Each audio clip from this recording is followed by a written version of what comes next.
And what type of style are you going to do it? Like actually sitting outside or? You know, the way I see it is either sitting outside where there's not a lot of sounds, like not a lot of cars and shit rolling by, and that thing's not happening.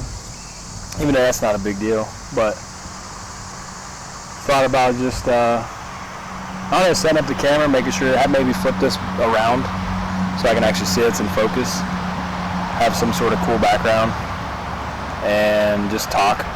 And then while I'm talking, actually show like areas where like I missed a really good shot because I couldn't stay steady. You know what I mean? I've got a lot of shots still saved where it's like something cool happens, but it's like in focus, out of focus, in focus, out of focus. You know what I mean? So it's like I just missed a really cool shot. I could put in that half a second of where here's a half a second of it focused, and it's a really cool looking insect, but it's gone, and now I couldn't focus on it. I just lost a really cool shot because I couldn't steady myself. So thought about like if I was talking about that, like trying to stay steady, maybe tips of staying steady, ways that you can like hold yourself and hold the camera to kind of like help with that steadiness. And the whole fact of like when I first started trying to maintain a 3-point stance type of deal, you know what I mean? Mm-hmm. After doing that so many times in a 4-hour period, man, I mean, your arms are shaking because you're gripping something the whole time. You're carrying your equipment the whole time.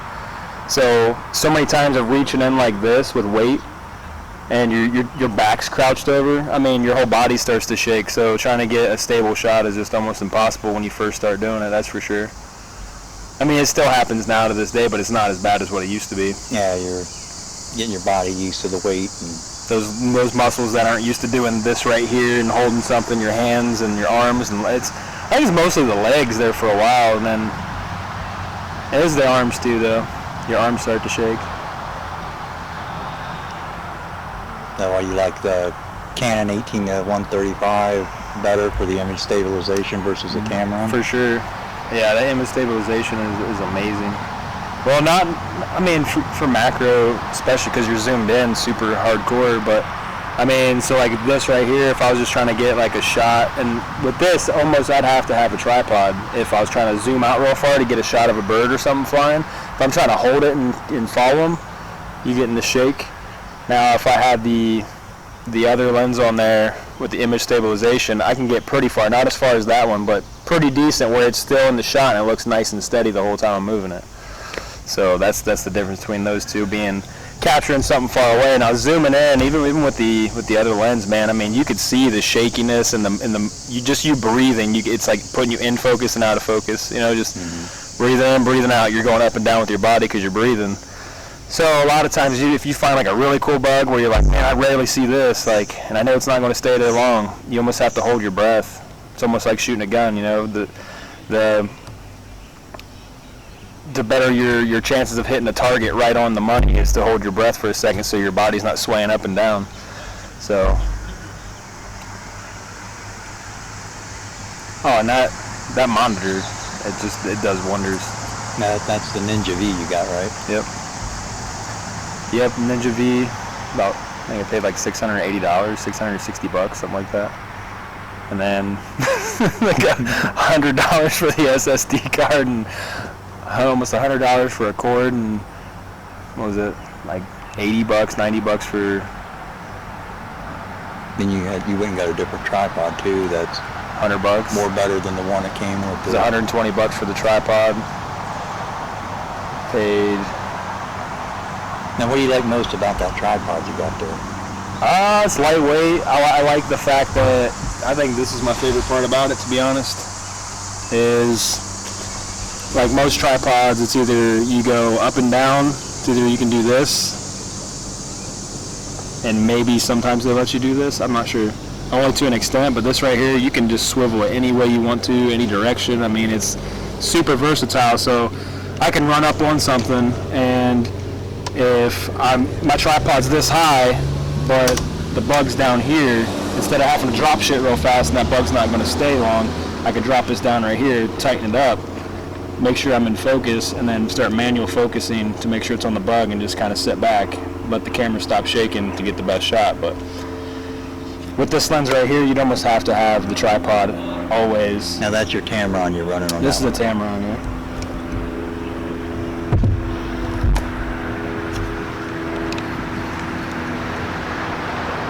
and the swivel part about it too. Like all you're trying to do is just a pan shot. You can just untwist this, and that's all it does is a horizontal motion.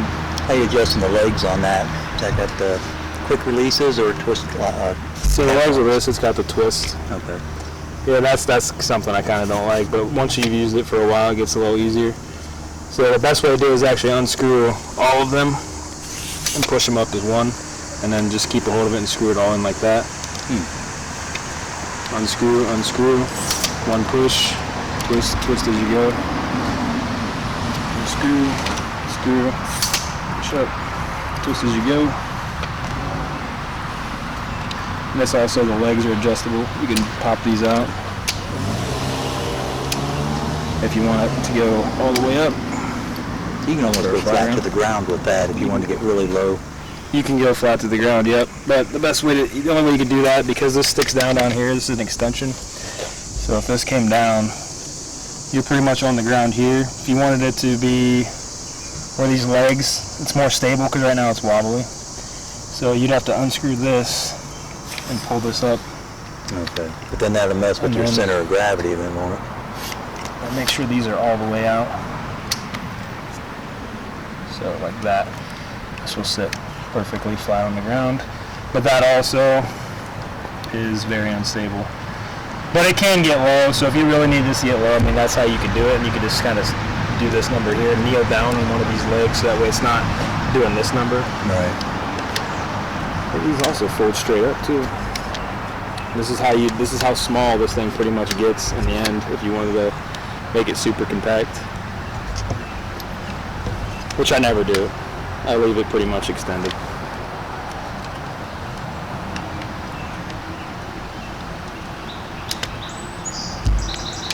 With the other lens, like that other lens, man, I can be like a couple inches away, I think. Oh, there we go.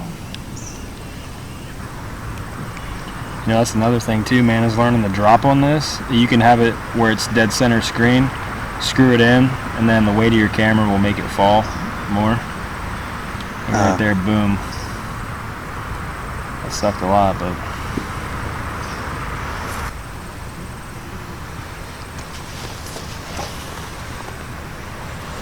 see, and when the bugs don't move, kind of sucks because now it just looks like, oh, you could have just took a picture and put that in the video.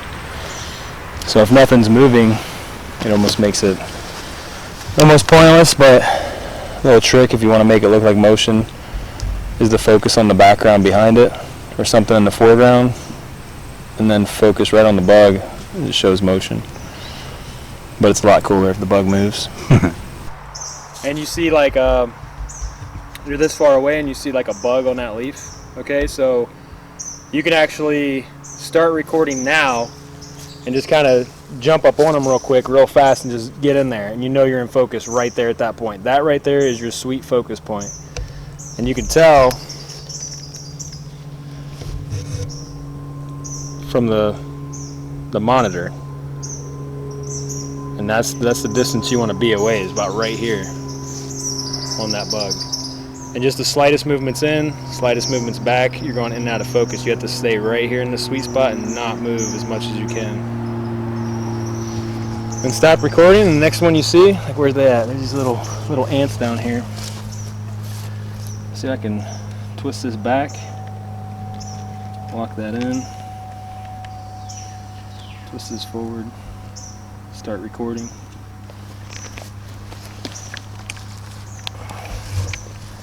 I don't even know what that is on there. Yeah, little tiny mites or something on this mushroom. There's pretty much your sweet spot. You get a little closer, it gets blurry. You get too far back, it gets blurry. Right there's where you want it.